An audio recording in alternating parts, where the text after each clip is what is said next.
Itu pada saat rapat dengan Sekda mengenai penerimaan P3K itu juga sudah saya sampaikan, tapi kita masih ada, cuman Pak Sekda tidak menyetujui adanya P3K itu karena berdasarkan adanya anggaran dan itu pancingan dari pusat saja yang ditanggung jawab oleh pusat itu sampai tahun 2022, nantinya setelah tahun 2022 Pemda yang akan mempertanggungjawabkannya. Jadi menurut saya Pak, saya meminta kepada Badan Kepegawaian Daerah bikin kajian serta tampilkan data statistik Pak. Data statistik bukan hanya TNP saja, tapi data statistik mengenai pegawai negeri sipil kita. Pegawai negeri sipil kita itu kita perlu tampilkan Pak. Karena apa? Karena banyak di dinas-dinas yang notabene itu urgent tapi diisi sama honorer juga. Jadi menurut saya data statistik itu tampilkan, nantinya ini mengarah ke teknis Pak, maaf. Nantinya adanya sebuah perencanaan yang lebih bagus. Kebutuhan kita akan P3K berapa dan keberadaan PNS kita seperti apa menurut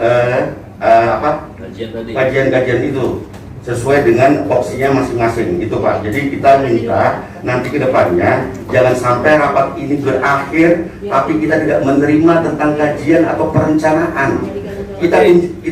Kita minta tunjukkan data statistiknya gitu. Yang kedua, saya juga minta nantinya Fraksi Amanat Nasional untuk meminta mekanisme tata cara perekrutan P3K. Karena yang saya baca berdasarkan literatur yang ada, pemerintah belum menerbitkan pedoman mengenai perekrutan P3K. Akhirnya apa? Kita menggunakan peraturan yang dahulu, Permendagri yang terdahulu.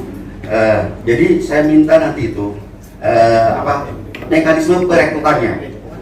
Terus saya minta juga data mengenai TNP guru honorer yang ada di daerah Kota Baru dan kebutuhan kita berapa. Karena kita kalau misalnya rapat cuma menentukan ini ditolak atau diterimanya keputusan yang kemarin, menurut saya tidak menyelesaikan masalah. Karena kita harus mematuhi undang-undang juga. 2023 TNP harus habis. Maka dari itu siapkan segala sesuatunya, kajian-kajian itu Pak Minggu. Jadi paparkan ke kita, karena kita sebagai fungsi budgeting akan mensinkronisasikan dengan anggaran-anggaran pemerintah yang ada seperti itu. Jadi kesimpulannya, Partai Amanat Nasional menolak adanya pemberhentian TNP yang dilakukan oleh pemerintah daerah Kabupaten Kota Baru yang dilaksanakan kemarin. Karena menurut saya mekanismenya dalam perekrutan ataupun wawancara belum disosialisasikan secara luas. Karena saya masih menerima informasi-informasi yang beredar, kembalikan lagi ke dinas merankingnya lagi. Jadi keputusannya semuanya dinas. Maksud kita Pak, segala sesuatunya kita harus transparan.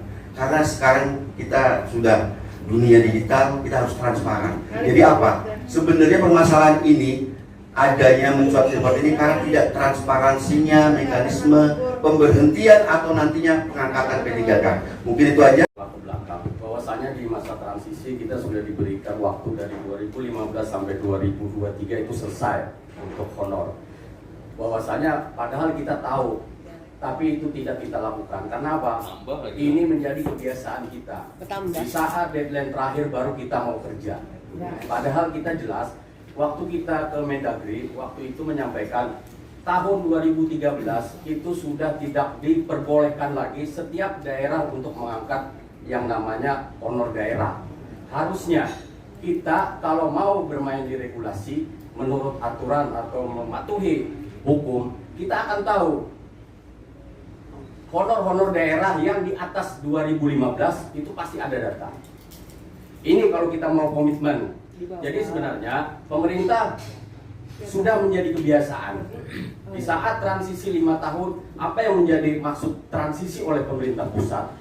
Mereka menyadari bahwa sebagian daerah di provinsi di Indonesia itu memang kami setelah mensuplai mengatakan bahwa khususnya di daerah timur memang terkendala dengan medan, sumber daya manusia, sehingga transaksi itu diberikan Dalam masa transisi itu, maksudnya pemerintah daerah itu segera mengevaluasi kebutuhan, baik itu apa yang memang yang harus dijadikan sebagai TMP. Nah, ini yang menjadi kendala. Ini kita jujur aja, coba nanti cek di 2015 ke atas kita akan tahu sebenarnya yang dikeluarkan menjadi TMP itu siapa aja. Nah, yang jelas dari teknis apa yang disampaikan Pak Asisten juga, kita malah kebingungan. Tadi dinyatakan bahwa ini kalau kita lakukan akan di 2023 akan menjadi gunung es. Padahal dari Agustus September cuma sedikit aja. Ini akan menjadi bumerang. Kalau kita sih, kalau memang sudah kebiasaan kita melakukan seperti ini, lakukan aja nanti di 2003 serentak. Jadi itu akan adil. Jadi tidak ada lagi bahasa mekanisme ini, itu, ini. Nyatanya orang yang sudah kerja 15 tahun, 20 tahun, nyatanya padahal mereka itu sudah di 2013 bawah melakukan menjadi tenaga kontrak. Kalau mau komitmen seharusnya yang 2015 ke atas itu sudah habis, karena itu melanggar aturan oleh pemerintah pusat. Untuk pengangkatan CPNS yang identitasnya dari honor itu sudah disampaikan 2013 yang mengikuti calon CPNS yang gagal nomor atau nomor registrasi waktu dia ikut tes CPNS itu malah yang diutamakan.